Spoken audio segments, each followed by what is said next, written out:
Pas besoin d'être un génie pour comprendre que si on essaye de tirer avec une mitraillette dans l'ouverture d'un blindage, après quelques instants, on va obtenir derrière le blindage des impacts de balles qui ont la même forme que le trou dans le blindage.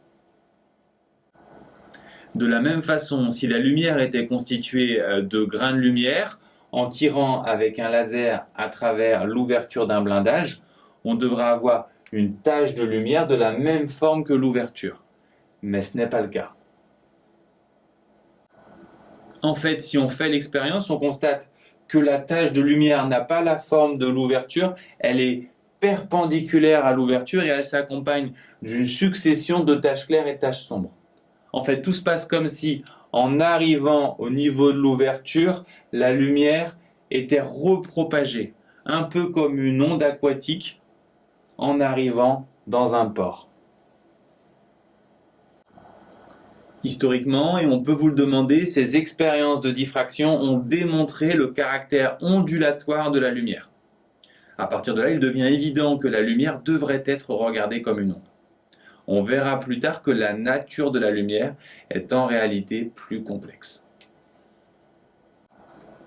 Attention, cette figure de diffraction ne s'observe que dans certaines conditions. Il faut que la taille de l'ouverture soit à peu près du même ordre de grandeur que la longueur d'onde, car l'angle de diffraction est en fait égal au rapport entre la longueur d'onde et la taille de l'ouverture. Attention, l'angle de diffraction se lit dans ce triangle rectangle et n'est pas à confondre avec l'angle total ici dans ce triangle. Si lambda n'est pas du même ordre de grandeur que A, mais beaucoup plus petit que A, alors le rapport lambda sur A va être très petit, proche de 0. Et si on faisait un zoom et un ralenti aux abords de l'ouverture, on verrait que tout simplement, en passant par l'ouverture, les photons sont très peu déviés. A l'inverse, si lambda est beaucoup plus grand que A, le rapport et donc l'angle de diffraction sera très grand, en particulier beaucoup plus grand que pi sur 2, ce qui signifie que la lumière sera envoyée dans toutes les directions. Si on regarde les choses de plus près, on peut comprendre que en sortant de l'ouverture, les photons sont comme éparpillés dans toutes les directions. Dans les cas où on a une figure de diffraction, c'est-à-dire quand lambda et A sont du même ordre de grandeur, on peut assez facilement déterminer une relation entre la longueur d'onde et la dimension de la tâche centrale, qui utilisera la distance entre la plaque percée et l'écran qui permet de visualiser la figure de diffraction.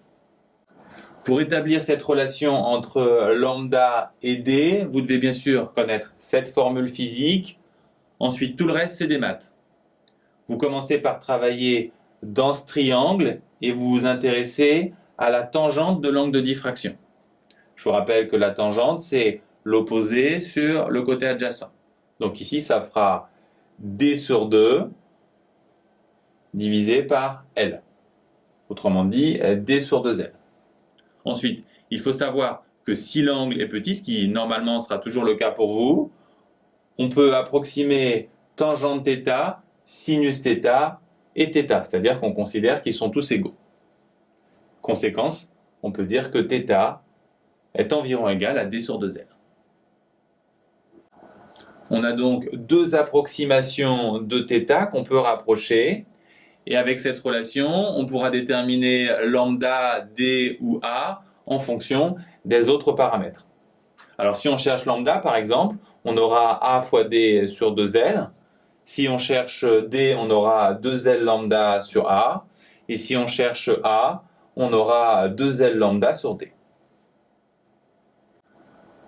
Petite remarque, si on vous demande de déterminer concrètement l'angle de diffraction, sa limite, c'est le milieu de la première tache sombre. Cette démonstration, vous devez la connaître car elle est souvent demandée en exercice et on vous demande également régulièrement les conditions d'existence de cette figure de diffraction. Si ces conditions sont vérifiées, on peut vous demander de dessiner une allure de la figure de diffraction en fonction de la forme de l'ouverture. Si la fente est verticale, la figure de diffraction sera horizontale. Si la fente est horizontale, la figure de diffraction sera également perpendiculaire, donc ici, verticale. Et si le trou est circulaire, la figure de diffraction sera elle aussi circulaire.